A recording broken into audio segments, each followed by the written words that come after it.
and welcome to Board Game Geeks Table Talkback. My name is Rodney Smith, and in this video, we're going to take a look at your responses to the previous Table Talk video that asked, "Am I a collector?"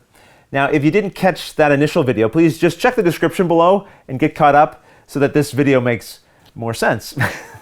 For the rest of you, I just want to thank you for your thoughts and ideas on this topic. There were so many insightful comments.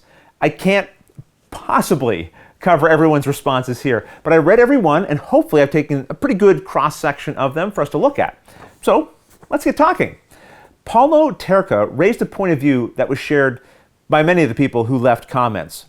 Paulo wrote, "The main reason I buy so many games is the fear of one day wanting to play a game that has gone out of print, making it impossible to find or too expensive to buy." This sentiment, more commonly referred to as a fear of missing out or FOMO, it's a very understandable reaction to all of these new games, especially when there are so many that truly seem and actually are excellent. I've been in this hobby for most of my life, but really in the thick of it for the last 10 years. And in my opinion, games have only gotten better. And I already thought they were pretty great when I first got into the hobby. That fear of missing out on that next great game, I am sure, is at the root of many purchases. Root. Get it? Sorry. I said in my initial video that I don't want any of this discussion to center around judging other people's habits. What you buy, what you don't, the size of one's collection, how many unplayed games you have, and so on. That's nobody's business but your own. So please understand, what I'm about to say is a judgment I'm expressing about myself and what I want for me. I don't think FOMO is a good motivation for making gaming purchases. I don't ever want a growing pile of unplayed games taking up space in my life that were bought because of a concern that if I didn't buy them, I was going to miss out on some imagined amount of fun that I wouldn't get to have at some unknown time in the future.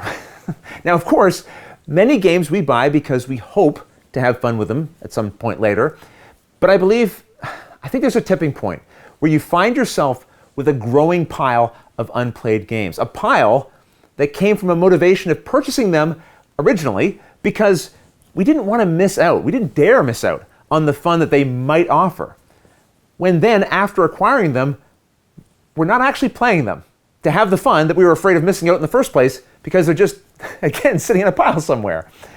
Now, if you've struggled with that, and I think many of us have at times, there's something that I've found helpful in battling my own fears of missing out. And it's actually rooted, okay, enough of that, in the nature of our hobby. I said at the beginning of this that there are so many great games. And guess what? That's why you never ever have to worry about missing out on a great game again. Do you know how many board games released worldwide last year? Over 3,000. Do you know how many more will release this year? Over 3,000. Do you know how many will release the year after that? 3,000 more. And after that, 3,000 more. And after that, well, you get the idea. Anytime I'm looking at a game thinking, but what if I don't buy that game and then miss out on its potential fun? Well, then I just think of the fact that there are 3,000 more games coming next year. Not only that, if you want something to really stress about, by buying a particular game, it means you're not buying a different one. The time I spend with this game is time I'm not spending with this game. So no matter what you do, you're missing out on something. You cannot buy and play all of the games. Though I know, even now, some of you are thinking, Rodney, challenge accepted. Look, I've spent a lot of time on this part of the topic, I know, but I think it's one that many of us feel. My word of encouragement is this: we're in an awesome hobby. There will always be another amazing game to enjoy. Don't burden yourself with the games you might miss out on that you've never played. All right, so let's move on here to what Bombos said. Sorry, nope, that's Boybiz. Boybiz said, "I feel my need to buy games is mostly a way to fill a gap when I don't play as much as I'd like to. I think that the fun I get from looking at new games, discovering them, and then buying them, well, it's a way to replace a small part of the fun I would love to get by playing more." I thought this was a really interesting insight. So much of being in this hobby, for me, is about feeling a connection to the larger gaming community. I mean, I suppose it's, it's really about feeling connected to a larger community, period. When I first moved to Prince Edward Island 10 years ago, I didn't know anybody here. But I was finding connections in the gaming podcasts and videos and on the forums of Board Game Geek. I started Watch It Played to connect even further to this hobby. So I can see that if you're drawn to gaming, but you don't actually have a group locally to experience games with, in some respects, the act of purchasing games, reading the rules, and building a collection can continue to tether a person to the hobby and the gaming community that they want to feel connected to. If I didn't have people to play games with, I think I would still buy games for just that reason, just to feel connected. That's interesting. Okay, well, Articulate Fish said, for me, realizing I was a collector came from not wanting to play one of my older out-of-print games for a fear of damaging the irreplaceable components. I will say that is one thing that I believe having a decent-sized collection has removed for me, a concern about keeping everything in pristine condition. I used to sleeve everything.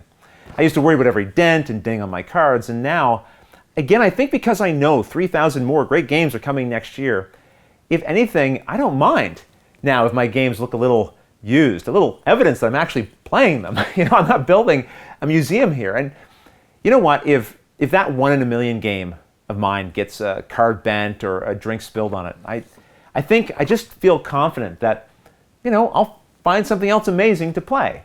And I mean, if the game got damaged, that means it was getting played, which is a good thing, right? All right, well, Anthony Cholag writes, I remember getting into the hobby and seeing people with 500 or more games thinking, I'll never have that many games. Then 4 years ago, I saw I was creeping up on my 700th game in my collection.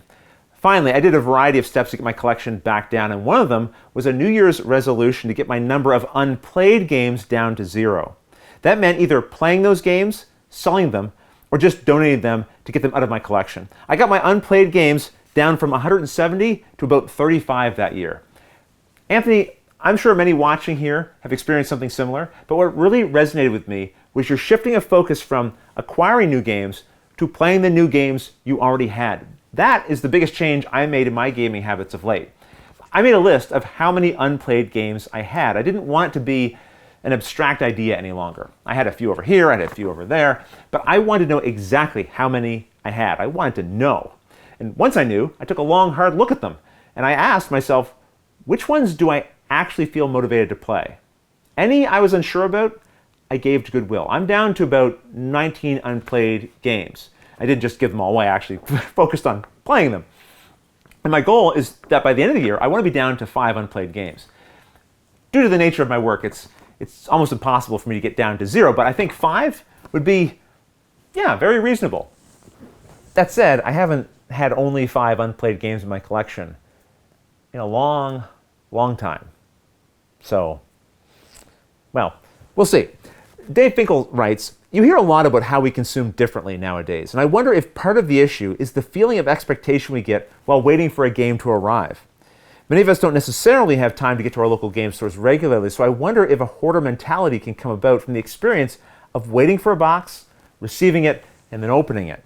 I'm just speculating, but the gift feeling seems to be more pervasive now than it used to be. I think that is part of it, to be sure, Dave. I imagine this is true for many of you, but when I go to pick up my mail and there's a package with a game inside of it, I can feel the excitement of anticipation.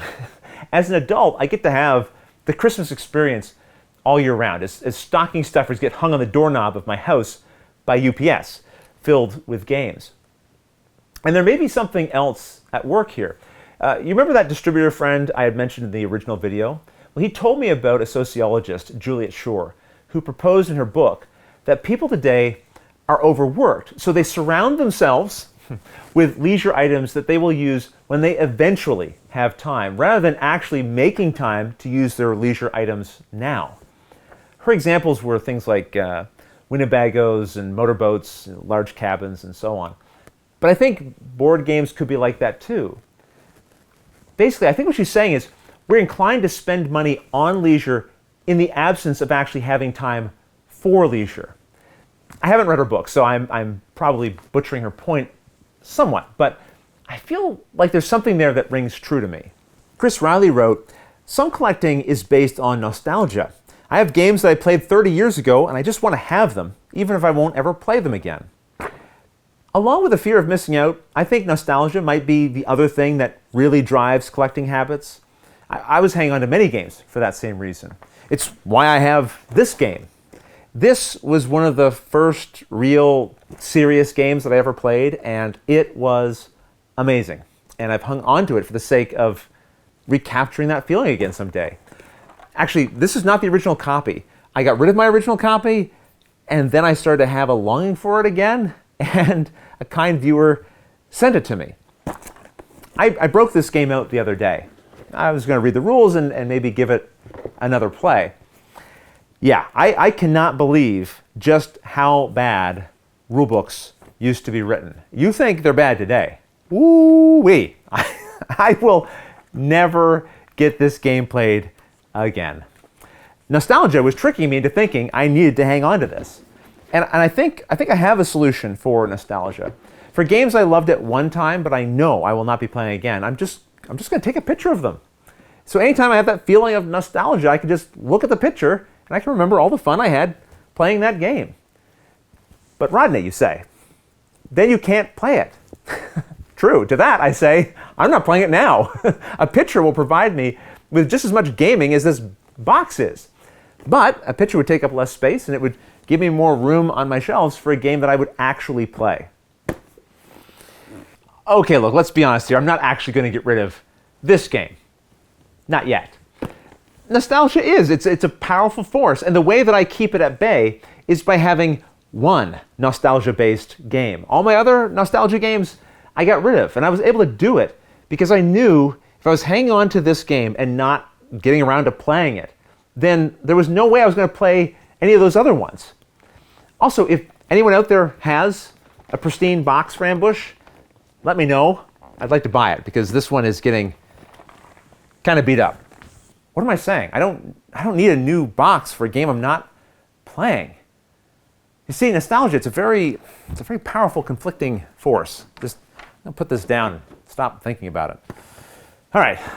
Bernard Donahue wrote, "The biggest change for me was when I stopped buying and started culling what I call acquisitional games.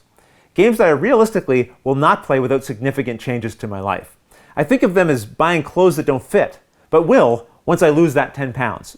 Oh sure, I could play this game if I just, 1, get some new gaming buddies with different tastes than my existing friends, or 2, get an extra 3 to 4 hours on a Saturday, or 3, make the time to paint those miniatures, and so on. These are all things that are technically possible, but unlikely. So now I get stuff based on the people I actually play with and what they like, things that are likely to hit the table.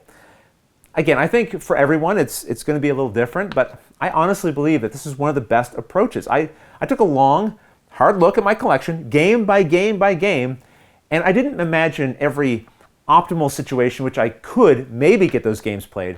Instead, I compared them against the life I'm living now, the people I have around me now, and the situations I find myself in today, now.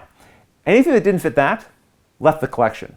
Because remember, in the future, 3,000 more games are coming. I'll be able to find another perfect game for those future situations should they arise.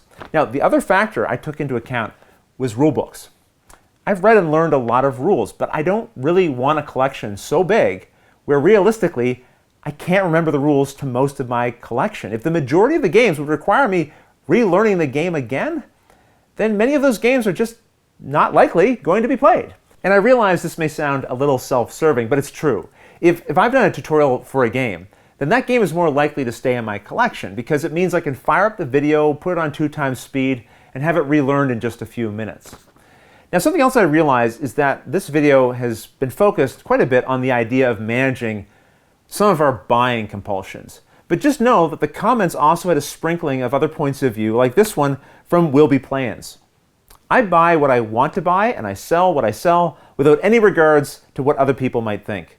I know my collection is bigger than some and it's also a lot smaller than someone else's. That's fine. I'm 100% happy that I got into this hobby and I'm so happy and proud of my collection. Board games are awesome.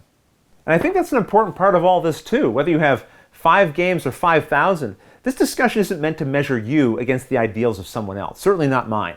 It's really just to allow us to ponder some of these questions about our games and our collections, if we want to. Especially because I think, based on the feedback from this topic, many of us do wonder if we've found the right balance.